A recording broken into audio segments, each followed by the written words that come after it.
excluded me from the Christmas party, because I'm just a janitor. When reported this to my parents, they laughed dismissively, saying, that can't be helped. So I quietly stopped paying for her medical school tuition. Now they're calling me because the school sent them the bill, showing the unpaid fees. My name is Michelle Brown. I am 29 years old, and I run a cleaning business. Some might think of it as dirty work. It seems that my family, especially, thinks so. However, I take pride in my job. My company, Clean Life, which I started alone 7 years ago, has now grown into a mid-sized business employing 50 people, with annual sales exceeding $3 million. Yet to my family, I was always just the janitor. This was particularly true for my brother, Kevin.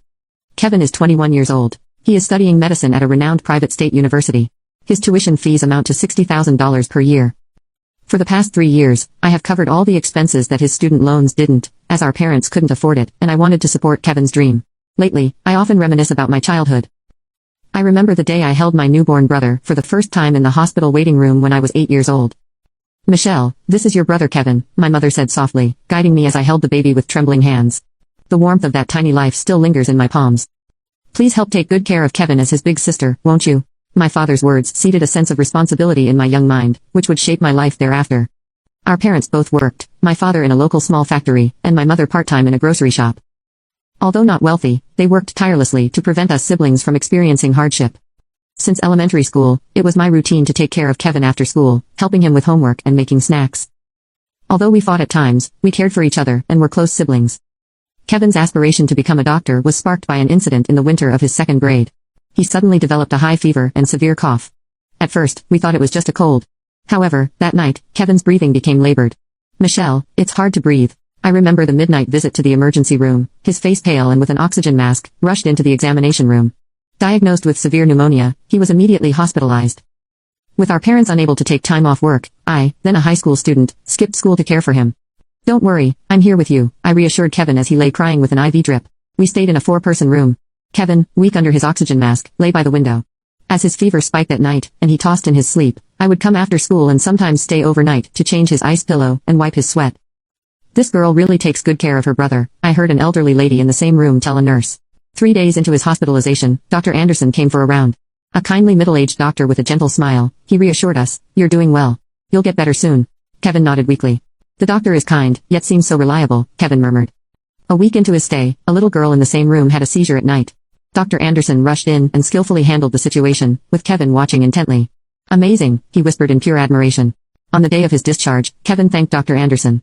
Dr. Anderson, I want to be a doctor like you in the future, he declared. Dr. Anderson smiled kindly. Well then, you'd have to study hard and remember to always be kind, he advised. Yes, I'll do my best while learning from my sister, Kevin responded as we left the hospital. Kevin looked back at the ward. Michelle, I promise I will become a doctor and help those in need, he said, his eyes shining like never before. That experience was what sparked Kevin's dream of becoming a doctor.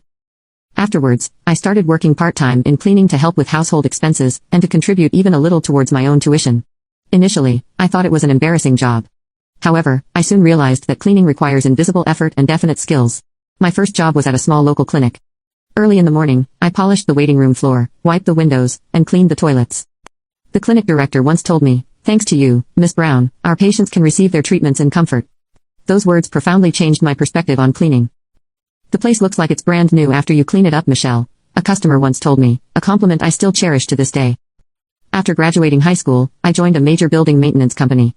Cleaning supports people's lives. I was drawn to this job believing this. While working on site, I learned the techniques and know-how of cleaning and management. In my 2nd year with the company, I was entrusted with cleaning a large commercial facility, a crucial job overseeing more than 100 staff members. The cleaning work was relentless, from early morning at 4 a.m. before the store opened to late at night after it closed. Sometimes I had to manage both the late night and early morning shifts. Occasionally, I also had to work many hours of overtime to cover for staff who suddenly took leave. Those were incredibly busy days, but the experience became a valuable asset to me. Our cleaning staff included a diverse range of individuals, from elderly workers to housewives, each with their own circumstances. Elderly staff members, despite their excellent cleaning skills, often had to quit because their bodies could no longer keep up. In the break room, I heard part-time housewives with young children struggling to adjust their shifts. It was around this time that I began to think about starting my own business. I wanted to create a better working environment for the staff. I wanted to support people's lives through cleaning. That was my motivation.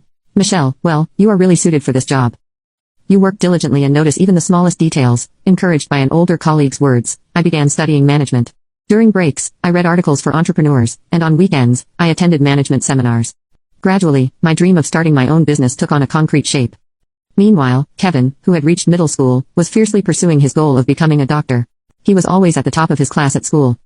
His desk was perpetually stacked with textbooks and workbooks. However, our family finances were tight, and we couldn't afford to send him to tutoring. Kevin dedicated himself to his studies desperately. He arrived at school earlier than anyone else, and after classes, he stayed behind in the library to study. On weekends, he was at the state library from the moment it opened. Kevin, you're working so hard every day. You'll surely become a wonderful doctor. My mother's words were filled with both pride and a tinge of sadness. I was just as desperate during his high school entrance exams. The high school Kevin wanted to attend had a slightly higher academic standard, but I didn't want him to give up. Don't worry, I'll support you with all I've got, I told him, buying him reference books with my own salary. I also secretly bought him snacks when he seemed tired. On the eve of the exam, I stayed up late with him, calming his nerves. Michelle, what if things don't go well tomorrow? Don't worry, you've done enough, Kevin.